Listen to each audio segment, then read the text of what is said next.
முன்னாள் போலீஸ் படை தலைவர் தான்ஸ்ரீ மூசா ஆசானுக்கு எதிராக சுகாம்போட் நாடாளுமன்ற உறுப்பினர் ஹனாயோ தொடுத்திருந்த அவதூறு வழக்கை உயர்நீதிமன்றம் இன்று நிராகரித்ததோடு மூசா ஆசானுக்கு செலவு தொகையாக 40,000 ரிங்கேட்டை வழங்கும்படி நீதிமன்றம் உத்தரவிட்டது.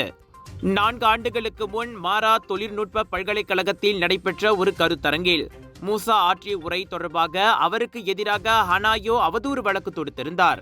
2020 ஆண்டு ஜூலை 3ஆம் தேதி தாக்கல் செய்யப்பட்ட ஒரு வழக்கின் மூலம் மூசா தன்னை பற்றி அந்த கருத்தரங்கில் பொய்யான அறிக்கை வெளியிட்டு தீங்கிழைக்கும் நோக்கத்துடன் தனது நற்பெயருக்கு களங்கம் ஏற்படுத்தியதாக அவதூறு வழக்கு தொடுத்திருந்தார்.